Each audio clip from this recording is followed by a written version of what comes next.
txalaparta edozein tokitan, edozein herritan eta edozein ekintzatan presente egon dadin, txalaparta ikastaroa antolatu dute Sopelanako Zipirin eskolan. Kasu honetan, Uribe Kostako txalaparta sustatzeko ukatest taldea eta Sopelanako Aitxo Euskara taldeak izan dira, txalapartaren oihuak ahalik eta jende gehienari helaraztea arduratu direnak. Erronka handia bada ere, dagoeneko esperientzia dute, 3. edizioa baita urtengoa. Ikastaro hau praktikoa bada ere, txalapartaren jatorriaren nondik norakoak ezagutzeko aukera ere eskaintzen du.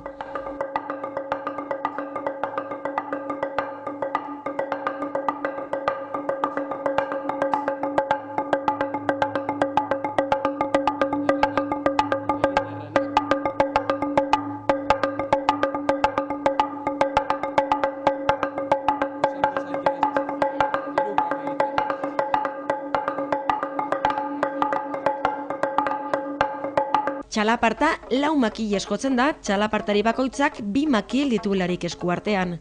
Tradizionalki, jole bat txakuna da eta bestea berriz errena. Lehenengoak oreka edo ordena sartzen duen bitartean, besteak berriz desoreka sortu behar du.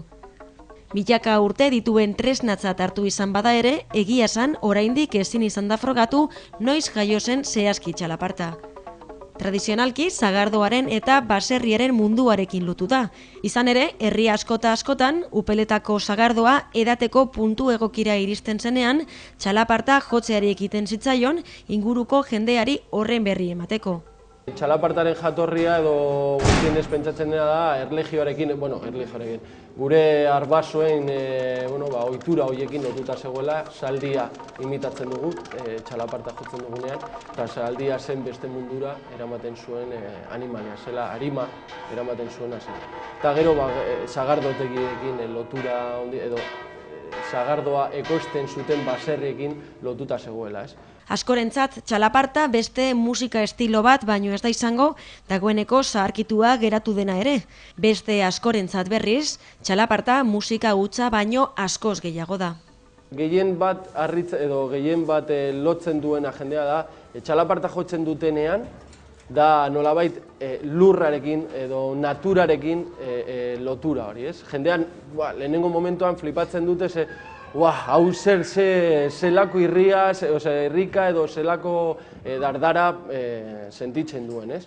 Ikuste dut hori da, lehenengo kontaktu hori naturarekin edo basoan egongo balira bezala edo ez dakit, dauka horrelako engantxe bat, ez?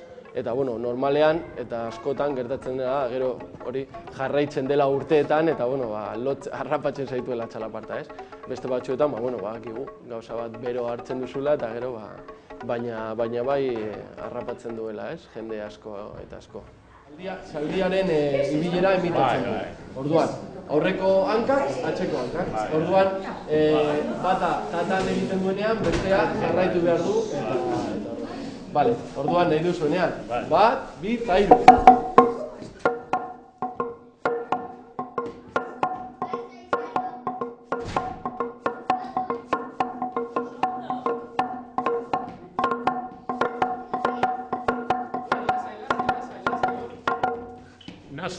Ezin gara bata bestearen gainean jarri, inoiz.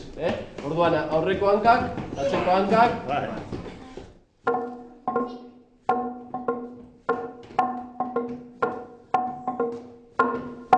Hanka horiek ez doazte ondo, Tatan, tatan, tatan, tatan, tatan, tatan, tatan, tatan, tatan, tatan, tatan, tatan, tatan. Txalapartak izaera herrikoia badu ere, Euskal Herriko mugetatik eta aurki daitezken bestelako musika estiloekin nahasteko aukera ere eskaintzen du. Eta, haukagu orekatek nola egin duen, kriston lana egiten dago, ez? Eta, gero herrietan badago ere jendea gauza politak egiten, nahasten, beste kultura batzuekin, beste musika batzuekin, eta, gu ere eukatez moduan, bebai egin ditugu gure gauzatxoak, ez? Orain musika elektronikoarekin ere, badaukagu kontaktu hori, eta izan dugu dantza del vientre, dantza kontemporánea, egin izan ditugu gure lehenengo txalaparta jaian hori plazaratu genuen, ez? Gehien bat hori izan zen gure aportazioa, eta bai, jendea ez dauka inongo lotxarik edo ez dauka inongo zerarik gauza bat lotzeko bestearekin. Gainera gu badakigu Euskalduna badaukagun zeo zer da, ateak zabalita ditugula edozein gauzarekin jolasteko eta gu ere jolas moduan erabiltzeko besteak. Gainera, txalapartak interesa pizten du Euskal Herritik kanpo ere. Egon naz Kanarietan txalaparta bat eramaten, eskola batean, eta behira, azkenean txalaparta bat Kanarietan dago, eskola baten, eta umeak aukera daukate txalaparta jotzeko. Egon gara Huelban, egon gara Sevillan, mugitu izan gara txalapartarekin, eta txalaparta badauka bere, ez dakit, oso esku onarekin edo oso begi onarekin hartzen dute, eramaten duzun tokietara oso begi onarekin hartzen dute, eta txalapartak ez daukala mugari.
Txalapartaren soinua ez galtzeko egin den esfortzu eta lanari esker, gero eta ezagunagoa bada ere, aldapa handia dago oraindik ere igotzeko.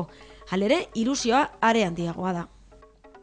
Esan dezakegu aterata dagoela eskina horretatik edo ilun zegoen eskina horretatik, Orain ja, gehiago daude plazetan, gehiago ezagutzen da, baina oraindik ere jarraitzen dute batzuk ezagutu gabe, Baina, helduko gara guzti horietara.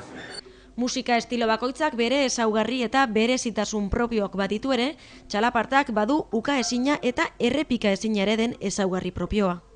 Bestearekiko lan hori, Azkenean da, ezagutzen ez duzun pertsona batekin jotzen duzu txalaparta, eta batean konturatzen zara badoala, Eta hori da gehien sorprenditu edo zera egiten duena, Eta hori oso berezia da eta niri pilo bat gustatzen zaite txalaparta jotzea eta gainera hori jende berriarekin jotzea, azkenean gauza horiek ez dakit beste instrumento batekin munduan, uste dut ez dagoela gehiagorik, bi pertsonen artean jo behar den beste instrumentorik, ze pianoa pentsatu dezakegu pianoa jote, baina ez da beharrezkoa, orduan txalaparta bai ala bai izan behar dira bai pertsona, eta orduan txalapartari asko daude Euskal Herrian, txalapartari asko ditugu herrietan, eta hori joaten zarenean edo eurek etortzen direnean, jai batean, ez dakize, momentu desberdin horietan, konturatzen zara txalaparta, zenolako zera daukan, mamia edo. Txalapartak herriarekin, kulturarekin eta nola ez euskararekin konektatzeko aukera eskaintzen du.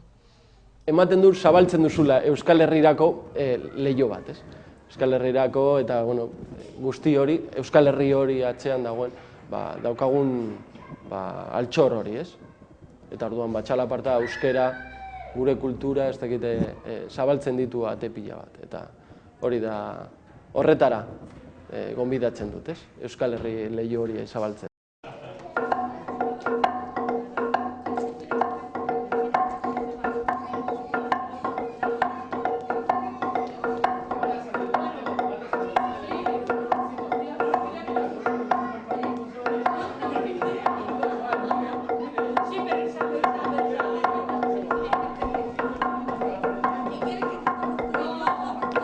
Txalaparta jendeari hurbiltza izan da Ukatest eta Aitzu taldeek lortu nahi izan dutena, hau da txalaparta ohiko eszenatokietatik jaitsi eta jendeari gerturatu, hauek hobeto ezagutu dezaten eta batez ere bere indarraz eta balioaz jabetu daitezen. Ukatesten aldetik proiektua askotan gertatzen zitzaidan beti eszenatoki gainean ikusten zela txalaparta, ez? Eszenatoki gainean, jendea ikusi, txalotu eta joe txalaparta. Ukatesten proiektua, mahai gainean jarri genuen proiektua izan zen, txalaparta eszenatokitik baja eta jendeari hurbildu, ez? Eta jendea, izan dugu kriston arrakasta horregatik bakarrik. Txalaparta jendeari aurkeztu, hau da txalaparta, tori makillak eta zinirekin jotzen. Jendea hori eskertu du pila bat beti egon delako eszenatoki gainean. Eta hori izan da Ukatesten ardatza edo izan da proiektu mamia izan da hori. Eta horrela daramatzagu 6 urtetan txalaparta jaia antolatzen Algortan. Uribe Kosta osoari zabalit, baina beti egin dugu gure herrian, Algortan. Egingo dugu lau txakun, txakun, eta laugarren hori egiterakoa, biak gora eta bukatuko dugu. Eta hori era dadila eta listo.